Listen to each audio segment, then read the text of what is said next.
Hey everybody, this is Omar. I had my surgery a little bit over 14 hours ago. So I'm in the hospital. My surgery was at 10 o'clock in the morning. The last thing I remember was 9:30 when they dragged me into the operating room. And I'm sorry, I can't talk so fast and I can't talk so loud. Okay, I'm perfectly fine, but the thing is, it hurts because the muscles in your abdomen, they have the anesthesia going on. It's like you have some heavy person sitting in your chest. That's between the incision and between the gas trapped inside your body cavity. Anyway, so I woke up, they woke me up around 2 o'clock on the recovery, and I wasn't doing that good at the recovery because I'm a chicken, so I didn't react well to anesthesia, and my heart rate was very low, they said, about 40 or somewhere in there. So they had to work on that, and they put this heart monitor thing on me, which is, they call it telemetry. Anyway, and the funny part is they were thinking that I'm taking a steroid, because they said people who take steroids, normally that's how their body reacts. And I was like, steroid, are you crazy? I don't take these things. If they ask me if I eat pasta or steak, yeah, that's my thing, but steroid, come on. No, but anyway, so I woke up around 2, and, they kept working on my heart. They stabilize you before they send you, to your regular room. You're still in some kind of recovery room, which I think it's some sort of intensive care unit room. I look beat up, damn man, I really look so beat up.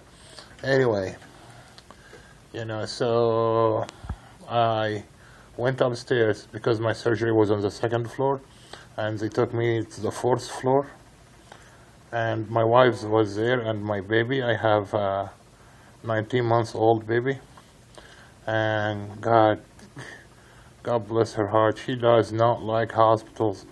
She makes a big noise, and she keeps screaming whenever she's in a hospital. So, my wife saw me, and I saw them both. They made sure I'm okay, and then I told my wife to leave because, my baby goes out of control in the hospitals.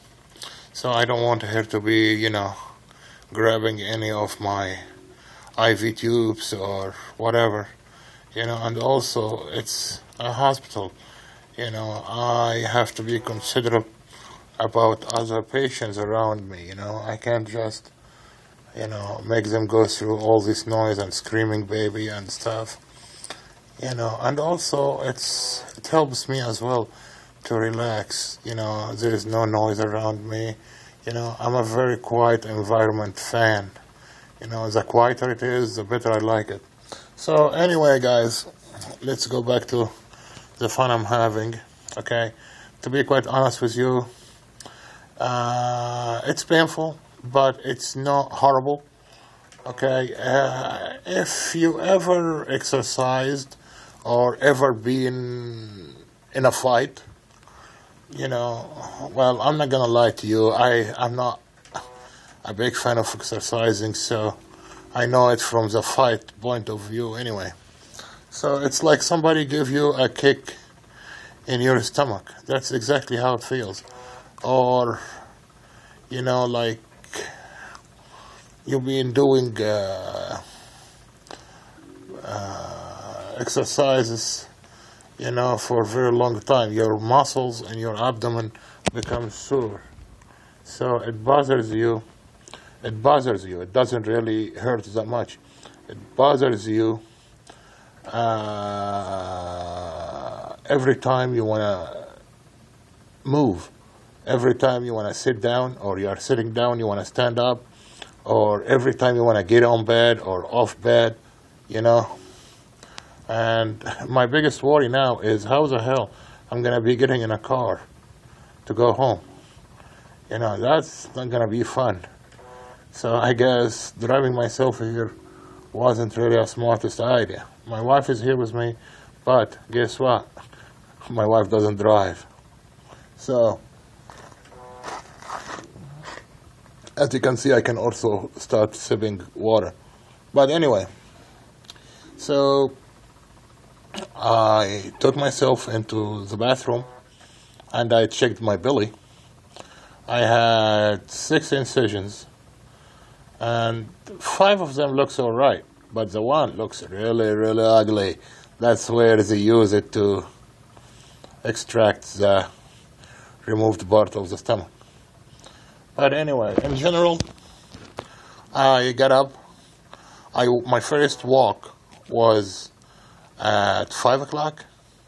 I got out of bed, which easier said than done, you know, and then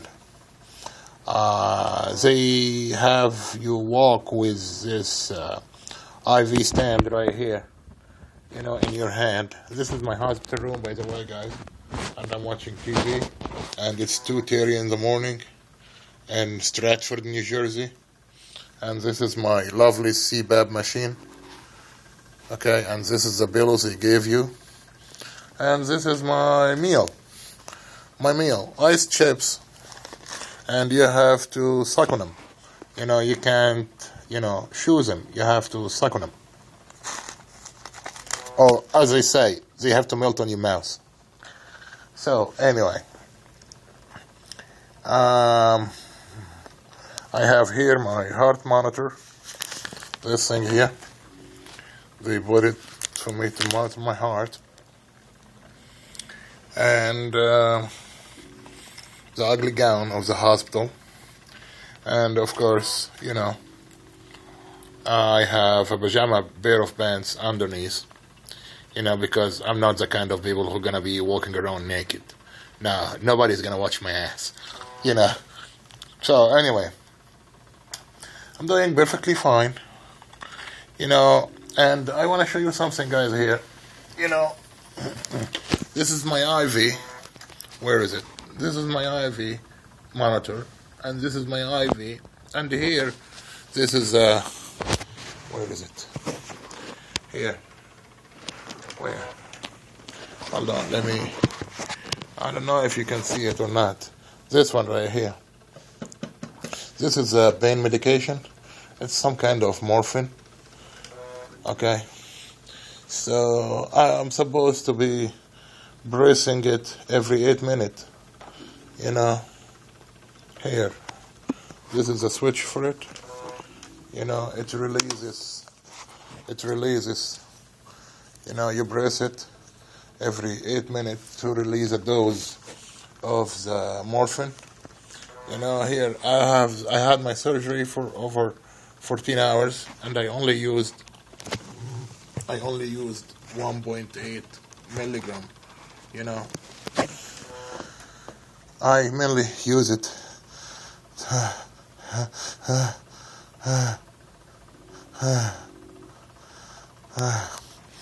I mainly use it to put me to sleep. You know, I don't really have that much pain I can't tolerate, but I tell you, yawning, coughing, or clearing your throat is not gonna be an easy task. Anything you have to rely on your abdominal muscle, you know, it's not gonna be that easy. But to be honest, also, I have pain, yes, but it's not the pain I can't tolerate. You know, I'm a tough guy.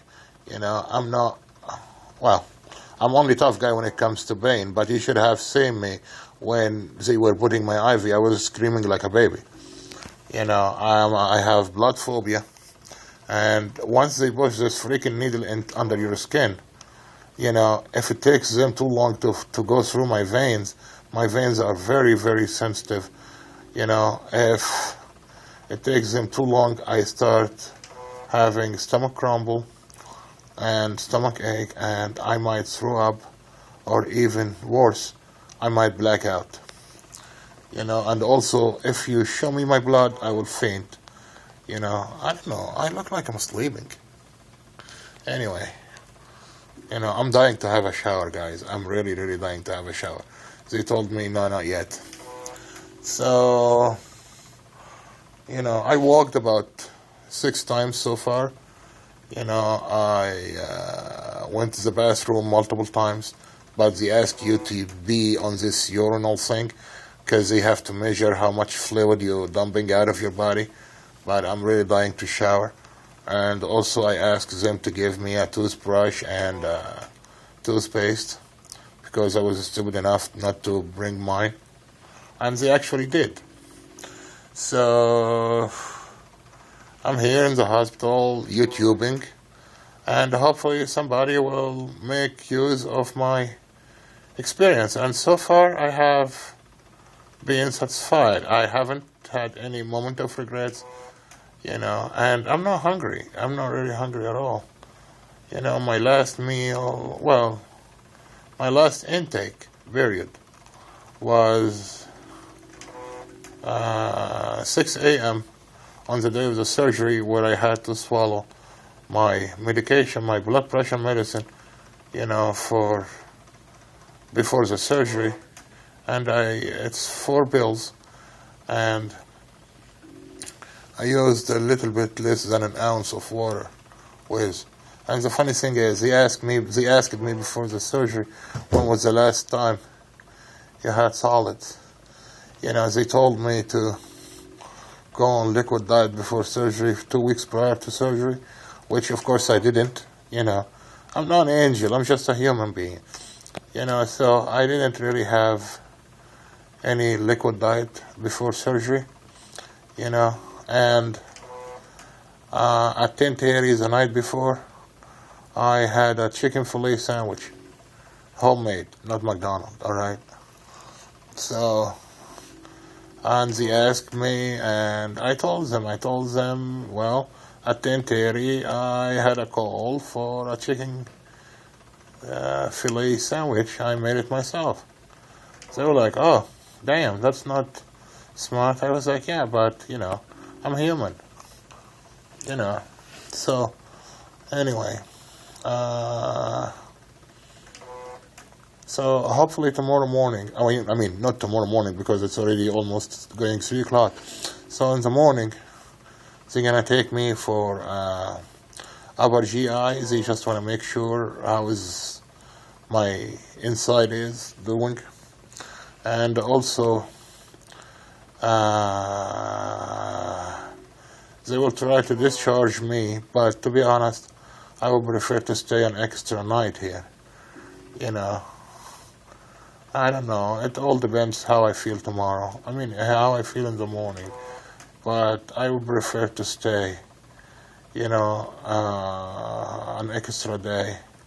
Because I have a long drive home, and I'm staying in a hotel, but I don't see myself getting inside a car and out of a car, very easy.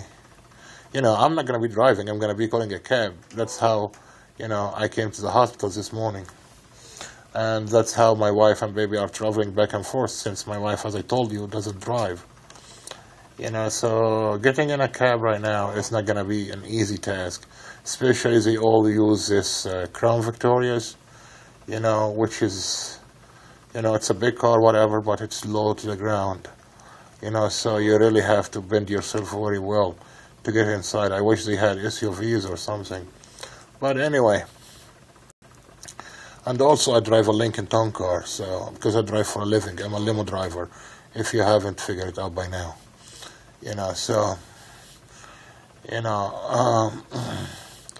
So wish me luck, guys, and hopefully I will post a new video tomorrow, and we'll take it from there. Alright, have a good night, everybody, or good morning, depending on where in the world you are. Alright, bye-bye.